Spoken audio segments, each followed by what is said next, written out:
Actually, I want this area real soft, so I'm just erasing. I'm not even scratching on it. I'm just erasing. So now you're full-blown erasing it, but leaving a stain. But I'm leaving a stain, and actually I'm leaving little patches randomly.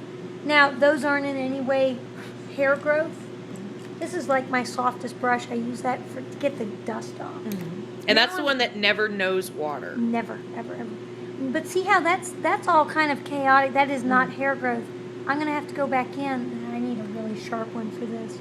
I'm going to have to go back in and clean that up. So some of that will be spots and some of it will be roning. And I need it random anyway. So sometimes the best way to do that is just to attack it with a eraser. Because the eraser makes the randomness. And having to correct what the eraser did gives me the randomness I need. Now when I get these blades, you'll see I have a pile of them. They actually are all different dull or sharpness.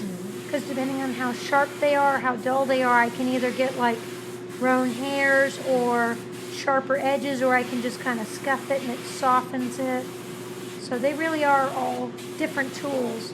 And I can tell from how they feel when I touch it, which one I picked up. I can't tell by looking at them because they look the same.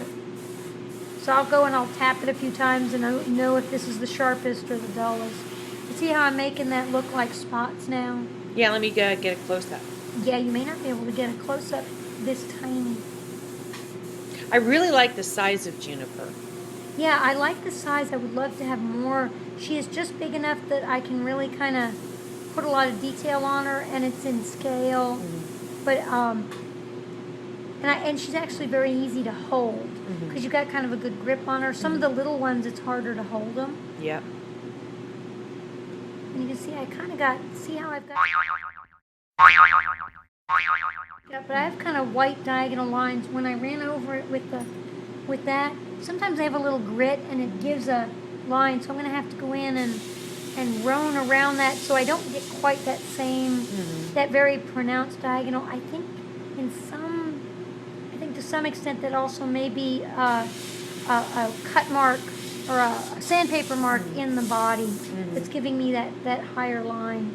But I need to go in and kind of make it so I don't have these obvious diagonal lines that aren't hair. One of the things I do, and I'm about to do it now, is when I kind of have the pattern all there and I've scritched it, I actually go look over it real close because I want to make sure I don't have the parallel lines where it looks like you've drug, I guess you could say tool marks. I don't want it to look like an X-Acto blade attacked it. Yeah, I'm trying to see if you probably can't tell. Here, to some extent, I have too much of this straight up and down. I need to go back in and make it more random. Yeah, and actually, usually what I just do is I kind of nick the surface a little because I'm just trying to break it up so I don't have a line. Sometimes you can actually scuff it in an opposite direction randomly and it'll break up the lines. But it's real important to me that I don't look like I have tool marks. I don't want them to know how I got it. Yep. That's the whole trick to painting or glazing is people can't figure out how you did it. Yeah, and I think that's a particular problem with any kind of etching is it's real easy to see that they're blade marks if you're not careful. Okay.